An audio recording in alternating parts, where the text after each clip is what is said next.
Here's a paradox for you to think about. On the one hand, we have a phenomenon which is called the imposter syndrome. I don't know if you've come across it. It's when people are very, very critical of themselves and they are worried that they are a fraud. They're worried and they see themselves as being unworthy and not having integrity and not being real, being fake. And they're concerned that people will find them out, so to speak.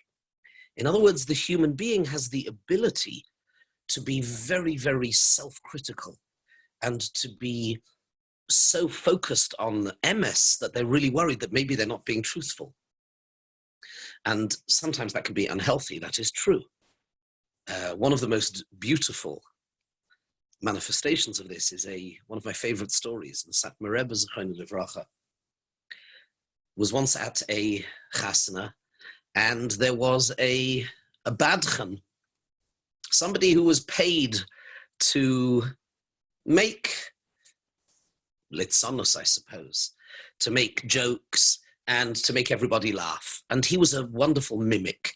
And this person managed to perfectly mimic the Satmar Rebbe as he would daven on Ne'ilah, and how he would, his emotion and how he would intone the words and the tunes and the tears and the whole amazing spectacle.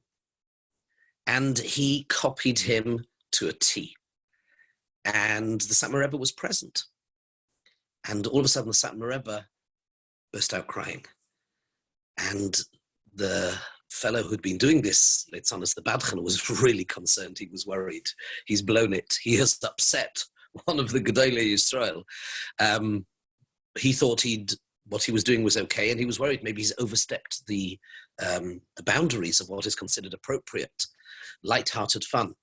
So he went to the Satmar Rebbe and he begged him for mechila, and the Satmar Rebbe said, you have nothing to worry about. He said, but when I watched and I heard what a great mimic you are of me, I was worried that maybe every Ne'ilah I am merely mimicking myself. Maybe I'm just getting into the groove, imposter syndrome. Maybe I am a fraud. Maybe this is what I did last year and this is the way I said the words, but maybe I'm just copying myself. Am I real? And human beings have that ability. And more than that, we actually have that imperative to be able to analyze critically and carefully and objectively. Reb Shach, Zechron Livracha, said pshat in the Gemara that at the time of Churban Bayis Rishon, the Gemara says that they didn't know why was the Beis Hamikdash destroyed.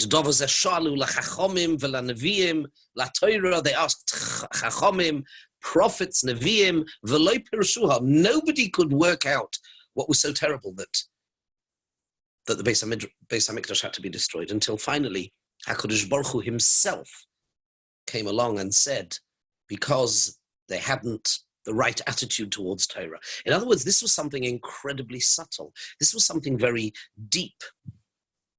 And Reb Shach asks the most remarkable, startling question. He says, if the Chachomim, the wise men of the generation, if the Nevi'im, if the prophets were unable to discern this problem, then how on earth, if it was so subtle and so hidden, then how on earth could we as a nation be held to task? And his answer is this idea. We see from here that no matter how subtle, the human being has the ability, and thus the imperative, the obligation, to drill down to the truth, to look deep into their own soul and to be aware, critically aware of what is real and what is true and what isn't. And the paradox is when we're told to be the judge and be the judge of ourselves, we are so easily able to be dissuaded. Confirmation bias, cognitive dissonance. We see what we want to see. We're unaware of our motives.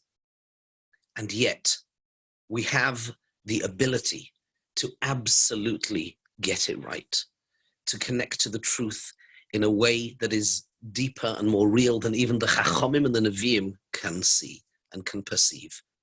That is the challenge of being a good human being.